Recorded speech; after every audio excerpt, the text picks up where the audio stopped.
Assalamualaikum warahmatullahi wabarakatuh. Selamat pagi dan salam pramuka. Alhamdulillahirrahmanirrahim. Wassalatu wassalamu ala asrofil anbiya wal mursalin Sayyidina wa maulana Muhammadin wa ala alihi washabihi ajma'in.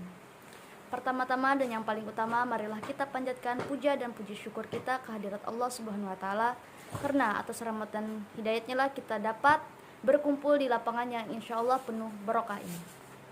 Sebelum memulai upacara, di sini kakak ingin mempersembahkan sebuah yel-yel, bisa didengar oleh adik-adik semua.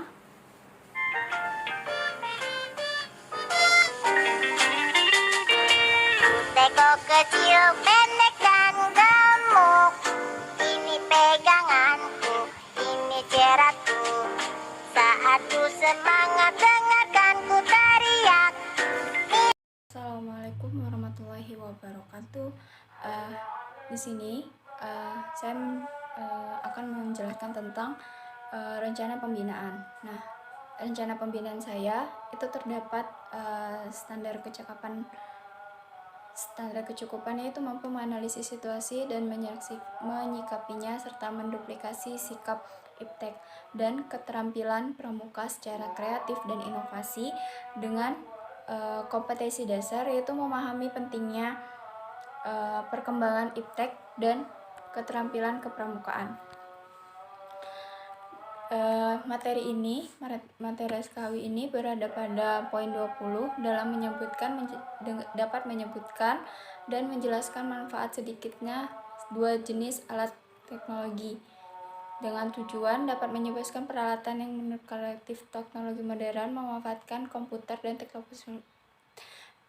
telepon seluler dengan metodenya tanya jawab, dengan skenario-nya itu perkenalan, terus ada ice breaking, penyampaian materi, dan terakhir kesimpulan dengan media atau sumber belajarnya itu HP dan internet. Penilaiannya ini dapat menyebutkan peralatan yang masuk ke dalam kategori teknologi modern dan memanfaatkan contoh komputer dan telepon seluler. Oke, selanjutnya materi kita tentang hak perlindungan anak. Sebelumnya, apakah kalian tahu apa itu hak perlindungan anak?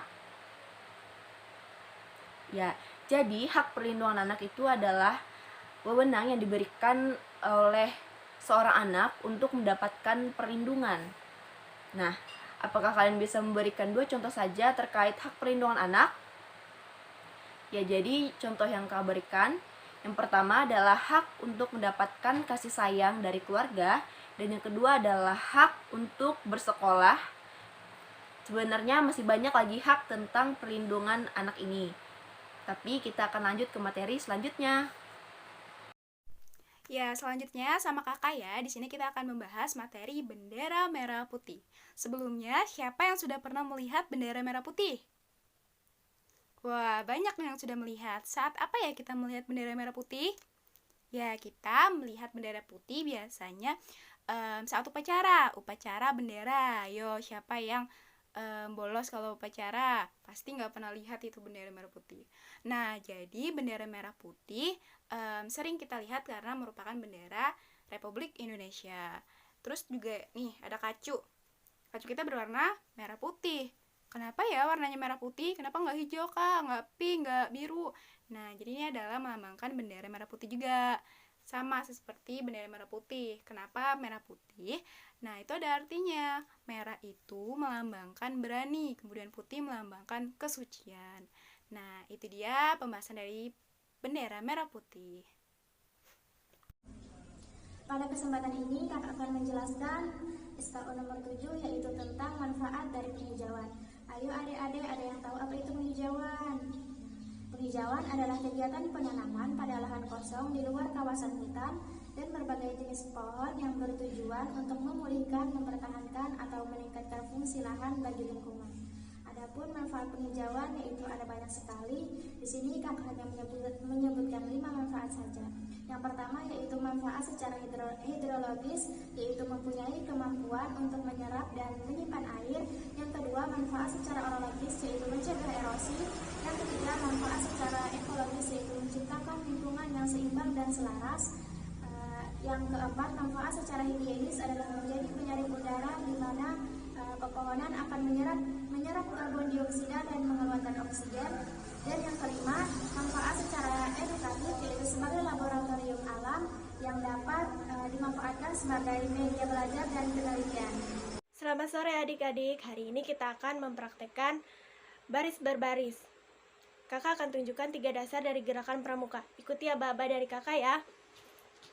Yang pertama, hadap kanan. Kita mulai dari kaki kiri. Kita serongkan. Hadap kanan, gerak. Seperti ini ya adik-adik. Sekarang kita hadap kiri dimulai dengan kaki kanan. Hadap kiri, gerak. Sekarang balik kanan, kita mulai dengan kaki kiri, kita putar sampai 180 derajat atau setengah lingkaran. Balik kanan, gerak. Balik kanan, gerak. Nah, seperti itu contohnya adik-adik. Nah, adik-adik, itu tadi adalah contoh-contoh dari berbagai macam gerakan pramuka. Baik adik-adik, selanjutnya kita akan belajar mengenai sandi, yaitu sandi kotak 1 dan sandi kotak 2. Sandi sendiri dalam bahasa Sanskerta berarti rahasia atau menyembunyikan, sedangkan dalam bahasa Indonesia yaitu rahasia atau kode yang biasanya digunakan oleh anggota gerakan pramuka. Jadi yang pertama kita akan belajar mengenai sandi kotak 1. Sandi kotak 1 diketahui bahwa setiap huruf abjad yang letaknya dekat dengan batas huruf atau abjad maka digantikan dengan bentuk garis yang ditempati horizontal serta vertikal. Sedangkan jika abjad kedua maka dibubuhi dengan tanda titik. Dalam sandi kotak 1 terdapat 2 abjad setiap kotak vertikal maupun menyilang. Selanjutnya yaitu sandi kotak 2. Sandi kotak 2 sendiri hampir sama dengan sandi kotak 1, hanya dalam cara penggunaannya yang berbeda, yaitu dalam sandi kotak 2 terdapat 3 abjad dalam satu kotak. Tanda bubuhnya sendiri ada 1 dan tanda 2. Sedangkan A tidak dibubuhi karena dia yang paling dekat atau yang paling luar. Halo adik-adik, di sini kakak akan menyampaikan materi poin ketiga yaitu dapat menyebutkan apa saja agama-agama yang terdapat di Indonesia dan apa saja tempat ibadahnya. Dimulai dari yang pengertian ya. Agama adalah sistem yang mengatur kepercayaan dan peribadatan kepada Tuhan Yang Maha Kuasa serta tata kaidah yang berhubungan dengan budaya dan pandangan dunia yang menghubungkan manusia dengan tatanan kehidupan. Agama di Indonesia memegang peranan penting loh di kehidupan masyarakat. Hal ini dinyatakan dalam ideologi Pancasila pada sila pertama, yaitu ketuhanan yang Maha Esa. Selain itu, tempat ibadahnya adalah Islam di masjid, Kristen Protestan di gereja, Katolik di gereja, Hindu di pura, Buddha di vihara, dan Konghucu di kelenteng. Nah, selanjutnya di sini kakak akan menjelaskan mengenai tentang dapat menampilkan kesenian daerah di depan umum minimal 1 kali. Nah, pasti adik-adik di sini udah pada tahu dong kesenian-kesenian apa yang banyak di daerah kita sini. Nah, jadi kesenian itu selain untuk menghibur, dia juga punya manfaat lain ya. Contohnya yaitu yang pertama sebagai alat untuk memenuhi kebutuhan emosional kita, terus menjadi sebagai media pendidikan juga, kemudian menjadi sebagai media informasi, dan menjadi media kepercayaan atau keagamaan. Nah, pada dasarnya seni juga dapat dilihat melalui pendengaran atau melalui audio, terus penglihatan visual ataupun yang keduanya melalui audio visual. Nah, jadi ada berbagai banyak macam jenis seni yang dapat adik-adik coba tampilkan. Nah, contohnya di sini contohnya yaitu ada seni musik, terus kemudian seni tari, seni sastra, dan juga bisa seni teater. Selanjutnya, di sini kakak akan menjelaskan tentang materi kakak yang berjudul Kode Kehormatan Gerakan Pramuka. Apa sih Kode kehormatan gerakan pramuka itu, kode kehormatan di kalangan gerakan pramuka terdiri dari janji, yaitu satya, yang biasa disebut dengan trisatya, dan ketentuan moral, yaitu dharma, yang biasa disebut dengan dasa dharma. Trisatya itu terdiri dari 3. Nah, isi dari trisatya itu yang pertama yaitu demi kehormatanku aku berjanji akan bersungguh-sungguh. Yang pertama, menjalankan kewajibanku terhadap Tuhan, negara, kesatuan Republik Indonesia, dan mengamalkan Pancasila. Yang kedua, menolong sesama hidup dan mempersiapkan diri membangun masyarakat. Yang ketiga, menepati dasa dharma.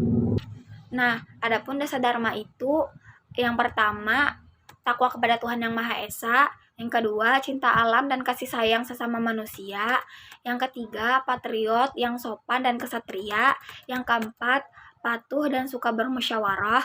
Yang kelima, rela menolong dan tabah. Yang keenam, rajin, terampil dan gembira. Yang ketujuh, hemat, cermat dan bersahaja. Yang kedelapan, disiplin, berani dan setia. Yang kesembilan, bertanggung jawab dan dapat dipercaya.